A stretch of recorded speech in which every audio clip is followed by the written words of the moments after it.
Welcome to Sasi media. இந்த கடைசி வாரத்துக்கான ஓட்டிங் தான் மக்களே பார்க்க போகிறோம். இதில் நிறைய விஷயங்கள் வந்திருக்கு, அது எல்லாத்தையுமே சேர்த்து வச்சு இந்த வீடியோவில் சொல்லிடுறேன். நீங்கள் இன்னும் நம்ம சேனலை சப்ஸ்கிரைப் பண்ணால் சப்ஸ்கிரைப் பண்ணிட்டு வீடியோவை லைக் பண்ணிடுங்க, ஹைப் பட்டனை தட்டி விட்டுருங்க. ஃபஸ்ட்டு இடத்துல யார் இருக்கா அப்படின்னா எல்லாருக்குமே தெரியும், திவ்யா தான் இருக்காங்க. திவ்யாவுடைய ஓட்டிங் பர்சன்டேஜ் பார்த்தீங்கன்னா 52.5, 14,993 ஓட்டுகள் வாங்கி முதல் இடத்துல இருக்காங்க. நேற்று திவ்யா பொறுத்த வரைக்கும் நிறைய பேர் நள்ளிரவு வீடியோ பார்த்துட்டு கமெண்ட் செக்ஷனில் போட்டிருந்தீங்க, என்ன ப்ரோ திவ்யா தப்புன்னு சொல்கிறீங்க, இதில் வாட்டர்மெலன் மேலே தானே தப்பு இருந்தது, நேற்று நைட்டு அவர் தானே தேவையில்லாமல் சண்டைக்கு போனார் அப்படிங்கிற மாதிரி சொன்னீங்க. திவ்யா விளையாட்டுக்கு தானே பேசினாங்கன்னு. நான் அந்த சண்டையெல்லாம் இழுத்துட்டு வரலைங்க. கடைசியில் திவ்யா ஒரு வார்த்தை சொல்லியிருப்பாங்க, இந்த மாதிரி என்னென்னா, நீ விளாண்டா நான் சீரியஸாக எடுத்துக்கிறது இல்லை, என்னை கல்யாணம் பண்ணிக்குவேன், லவ் பண்ணுவேன், பாய் ஃப்ரெண்டை கைட்டி விடு அப்படின்னு நான் சொல்லும்போதெலாம் நீ எடுத்துக்கிறது கிடையாது இல்லை, அப்போ நான் சொன்னதை மட்டும் நீ ஏன் எடுத்துக்கிற அப்படிங்கிற மாதிரி பேசுனாங்களா. அதை தான் நான் சொல்லியிருந்தேன். ஏன்னா அது தேவையில்லாது, அவனுக்கு இடமே கொடுக்க தேவையில்லைன்னு நான் சொல்ல வரேன். அது என்ன நயன்தாரா யோகி பாபு காம்போ மாதிரி எனக்கு கல்யாண வயசு வந்துருச்சுன்ற மாதிரி தான் இருக்கும். அதனால அவனுக்கு இடம் கொடுக்க தேவையில்லை, அது ஒரு மாதிரி நெகட்டிவாக தான் போகும் அப்படிங்கிறத என்னுடைய கருத்து. திவாகரை பொறுத்த வரைக்கும் கொஞ்சம் இடம் கொடுத்தா பக்கத்தில் வருவார், அப்புறம் மடியில் ஏறி உட்காந்துருவான், அப்புறம் கட்டி பிடிச்சிருவான். அதனால் ஒரு கட்டத்தில் சுபிஷா நிறுத்தினாங்க. அந்த விஜய் சேதுபதி சொன்னதுக்கு அப்புறமேட்டுக்கு இனிமேல் நீ நம்ம 2 பேரும் என்னை தங்கச்சினியை கூப்பிடுங்க, தேவையில்லாமல் கண்டென்ட் கொடுக்காதீங்கன்னு கண்டிச்சாங்க. அந்த மாதிரி இவங்களும் கண்டிக்கணும் அப்படிங்கிறது தான். அது தேவையே இல்லையே ப்ரோ, ஏற்கனவே இந்த லவ் தான் பல பேரை காவு வாங்கியிருக்கு. இதை நான் லவ்னு கன்ஃபார்ம் பண்ணல, சொல்கிறேன். அவன் அந்த ரீதியில் தான் வாட்டர்மெலன் வராப்புல, அதை நிறுத்தி வச்சிருக்கிறது பெஸ்ட்டு. அந்த ஆள் எப்போவுமே பிறண்டு பேசக்கூடிய ஆள். ஒரு நிமிஷம் அவருக்கு சாதகமாக பேசினா நம்மள்கிட்ட நல்லா பேசுவார், அதுவே நமக்கு எதிராக பேசிட்டா நமக்கு பக்கமே திரும்பிடுவார். அதனால தான் அதை தான் சொல்லியிருந்தேனே தவிர அது சில பேர் தப்பாக புரிஞ்சுருந்தீங்க.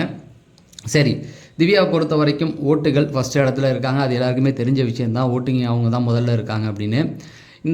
இந்த வீக்கில் அவங்களுடைய ஓட்டுகள் எப்படி மாறப்போகுது, இப்படியே இருக்காங்களா, அடுத்த இடத்துக்கு வேறு யாராவது வருவாங்களா அப்படிங்கிறத பொறுத்து இருந்து தான் பார்க்கலாம் என்ன நடக்க போகுதுன்னு. 2வது இடத்துல இருக்கிறது சபரி, 31.14, 8,892 ஓட்டுகள் வாங்கி 2வது இடத்துல இருக்காங்க. 2 பேருக்குமே பார்த்தீங்கன்னா ஒரு 6,000 ஓட்டு டிஃப்ரெண்ட் வந்துக்கிட்டு இருக்குது.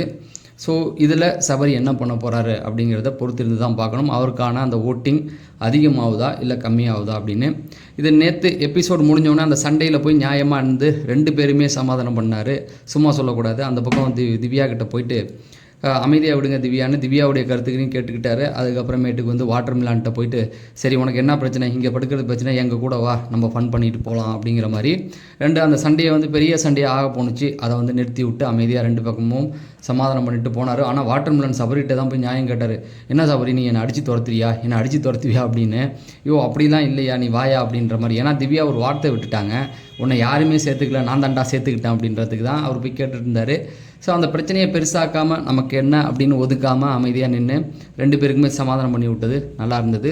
ஸோ சபரியுடைய ஓட்டுகள் எப்படி வரப்போகுது அப்படிங்கிறத பார்க்கலாம். ஓட்டுகள் இப்போ கம்மியாக தான் இருக்குது. அடுத்தடுத்த நாட்களில் அந்த ஓட்டுகள் அதிகமாகுதா இல்லை திவ்யா தான் அந்த இடத்துல ஃபஸ்ட்டே இருக்க போகிறாங்களா அப்படிங்கிறத பொறுத்து இருந்து தான் பார்க்கணும். அடுத்த இடத்துல இருக்கிறது அரோராவுடைய ஓட்டிங் பர்சன்ட் 8.21, 2,345 ஓட்டுகள். ஸோ இந்த ஓட்டிங் இனிமேல் மேலே இருக்கிற எதையுமே தொடர்றதுக்கு வாய்ப்புகள் கிடையாது அப்படிங்கிறது தான் என்னுடைய பர்சனல் கருத்து. ஏன்னா இந்த இடத்துல 2,000, அங்கே 8,000, 14,000, 8,000 கூட 14,000 தொடர்றதுக்கு கொஞ்சம் வாய்ப்புகள் இருக்குது. ஆனால் இந்த ஓட்டுகள் வருமா அப்படிங்கிறது தெரியல. ஏன்னா பர்சன்டேஜ் பார்த்திங்கன்னா ரொம்ப கம்மியாக இருக்குது. ஓட்டிங்கை விட பர்சன்டேஜ் தான் இங்கே ரொம்ப முக்கியம். ஒரு 52, 31, இங்கே 31க்கு 8 அப்படிங்கிற மாதிரி போகுது. அதை எல்லாத்தையும் தாண்டி இன்னொரு விஷயமும் இருக்குது. துஷார் உள்ளே வந்துட்டாப்புல, அவங்க ஒரே வார்த்தையில் முடிச்சுட்டாங்க. அதாவது இந்த உலகமே இந்த 18 லட்சம் எனக்கு போனாலும் பரவாயில்ல அப்படிங்கிற மாதிரி ஒரு இடத்துக்கு வந்துட்டாங்க. இதுக்கப்புறமேட்டுக்கு அவங்க துஷார் பின்னாடி தான் சுற்ற போகிறாங்க. அது நல்லாவே எல்லாருக்கும் தெரியும். இந்த ஒரு வாரம் ஃபுல்லாகவே அரோரா எங்கே பார்க்கலாம்னா துஷார் இருக்க இடத்துல பார்க்கலாம். 2 பேரும் லைவில் நிறையா உட்காந்து பேச போகிறாங்க. அதுக்குள்ளேயே ஒரு சில யூடியூப்பில் என்ன போட்டாங்கன்னா, துஷார் வந்தவுடன் துஷாரை அழைத்து கொண்டு அரோரா ப்ரைவேட் ரூம்னு போட்டாங்க. ஏண்டா இந்த வேண்டாத வேலை, இப்போ தான் ப்ரோமோவிலேயே காமிச்சாங்க, செகண்ட் ப்ரோமோவிலேயே அவன் வந்ததை. அதுக்குள்ளே அவனை ஒரு கண்டென்ட்டை க்ரியேட் பண்ணி போட்டானுங்க. அவ்வளோ வன்மமாக இருக்குது அரோரா மேலே, அவ்வளோ தேவையில்லைன்னு நினைக்கிறேன். ஒரு குறிப்பிட்ட ஸ்டேஜுக்கு மேலே எல்லாத்தையும் நிறுத்திக்கிறதே நல்லது. அவ்வளோ வன்மத்தை வச்சு என்ன பண்ண போகிறோம் நம்ம அப்படிங்கிறது தான். சரி, அரோராவுடைய ஓட்டிங் நேற்று அரோராவை பொறுத்த வரைக்கும் என்ன பண்ணாங்க அப்படின்னா, நைட்டு அந்த துஷார் வரதை பற்றி தான் பேசிக்கிட்டு இருந்தாங்க. அவங்க சபரி, விக்ரம், துஷார் வந்து நெகட்டிவாக ஏதாவது சொல்லிட்டானா இன்விசிபிள் ஆயிடலாம், அதாவது அவனை கண்டுக்காத மாதிரி நம்ம போயிடலாம் அப்படிங்கிற மாதிரி ஒரு சில விஷயங்கள்லாம் வந்து பேசிக்கிட்டு இருந்ததை பார்க்க முடிஞ்சது. பார்க்கலாம் இன்றைக்கி என்னென்ன நடக்க போகுது, இன்றைக்கி நைட்டு என்னென்ன உருட்டுகள் நடக்க போகுது அப்படிங்கிறத கண் முழிச்சு பார்ப்போம். அப்படிங்கிறது தான் அடுத்த இடத்துல இருக்கிறது விக்ரமுடைய ஓட்டிங் பர்சன்டேஜ் 8.15, 2327 ஓட்டுகள் வாங்கி கடைசி இடத்துல இருக்காப்புல. ஸோ விக்ரமுடைய அந்த ஓட்டுகள் அரோராவை தாண்டறதுக்கு வாய்ப்பு இருக்கான்னா கண்டிப்பாக வாய்ப்புகள் இருக்கும். ஏன்னா 2 பேரும் பர்சன்டேஜ் வைஸும் பார்த்தீங்கன்னா அவங்களும் 2345 அரோரா, விக்ரம் பார்த்தீங்கன்னா 2327 ஓட்டிங் பர்சன்டேஜில் அவங்க 8.21, இவர் 8.15.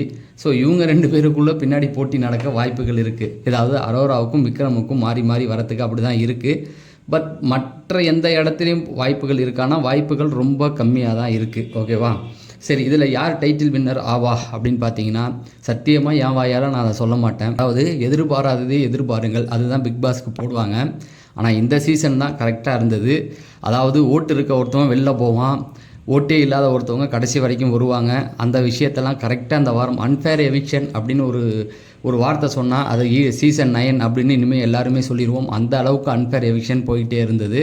அதுக்கப்புறம் நம்ம எதிர்பார்க்காத நபர்கள் திடீர்னு உள்ளே போனாங்க, வெளியில் வந்தாங்க. அதில் முக்கியமாக பார்வதியாக இருக்கட்டும், கமருதீனாக இருக்கட்டும், இவங்க 2 பேருக்குமே ரெட் கார்டு வந்து யாராலையுமே இன்ன வரைக்கும் நம்ப முடியல, அப்படி கொடுத்துட்டாங்களா அப்படின்னு.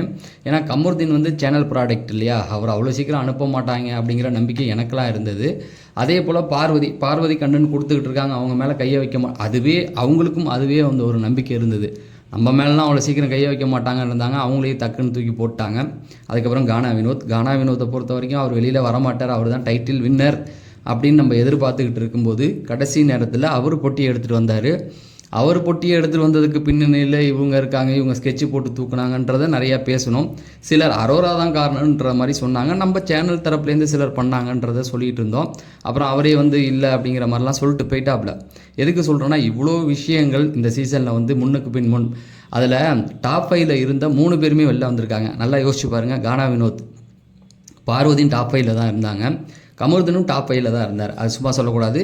அந்த 3 பேருமே டாப் 5ல் இருந்து அந்த 3 பேருமே டக்குன்னு வெளில வந்துட்டாங்க. அதுக்கப்புறம் இருக்கிற அந்த 2 பேர் மட்டும்தான் உள்ளே இருக்காங்க. திவ்யாவும் சபரியும் மட்டும்தான் டாப் 5ல் இருந்தவங்க இங்கே இருக்காங்க. பாக்கி எல்லாருமே வெளில வந்தது ஒரு பெரிய ஷாக்காக தான் இருக்குது எனக்குமே. ஏன்னா இந்த சீசனில் இப்படி போயிடுச்சு அப்படின்னு. இப்போ கமெண்ட் செக்ஷன்லாம் நிறைய பேர் வந்து ப்ரோ யாருமே சரி கிடையாது, யாருக்குமே ஓட்டு போடலை அப்படிங்கிற மாதிரி சொல்கிறாங்க. நீங்கள் சொல்கிறத என்னால் சொல்ல முடியுமா? ஏன்னா நம்ம ரிவ்யூன்னு வந்துட்டோம், எல்லாமே கடைசி வரைக்கும் கொடுத்து தான் ஆகணும். ஏன்னா இந்த கீழே இருக்க 4 பேருக்கும் ஆதரவாளர்கள் இருப்பாங்க, பிடிச்சவங்க இருப்பாங்க, அவங்க எதிர்பார்த்துக்கிட்டு இருப்பாங்க இல்லையா, அவங்களுக்கு நம்ம வேலையை கரெக்டாக கொடுக்கணும் அப்படிங்கிறது தான். ஸோ அதனால் எதிர்பாராததை எதிர்பாருங்கள் அப்படிங்கிறதுனால இந்த சீசனுடைய வின்னரை என் வாயால் நான் சொல்ல விரும்பலை. அவங்க கடைசி நேரத்தில் கையை தூக்குவாங்க இல்லையா, அப்போ தான் நானே உங்கள்கிட்ட சொல்கிறதா இருக்கேன். ஆனால் ஒரு சில அப்டேட்டுகள் கேட்டிருக்கேன் நம்ம சோர்ஸ் வழியாக, அதாவது யாரை டீம் வந்து ஜெயிக்க வைக்க முயற்சி பண்ணுறாங்க அப்படிங்கிற மாதிரி அப்டேட்டுகள் கேட்டிருக்கேன். அதுக்கான விஷயங்கள் வரத்துக்கு வாய்ப்புகள் இருக்குது, சொல்லியிருக்காங்க, கேட்டு சொல்கிறேன் அப்படிங்கிற மாதிரி. ஸோ இந்த வீக் ஒரு புதன்கிழமைக்கு அப்புறம் கண்டிப்பாக விஷயங்கள் வெளியில் வர ஆரம்பிக்கும். கண்டிப்பாக அந்த அப்டேட்டையும் கொடுத்துட்றேன், எல்லா அப்டேட்டும் உங்களுக்கு கொடுப்பேன். யார் ஜெயிப்பா அப்படிங்கிறத நீங்கள் முடிவு பண்ணுங்கள். இல்லைன்னா ஃபைனல் என் கட்சியில் இருக்கிறவங்க ஃபைனல் பார்த்து முடிவு பண்ணுறவங்களும் முடிவு பண்ணுங்கள் அப்படிங்கிறத சொல்லி நான் விடைபெறுறேன். நன்றி, வணக்கம்.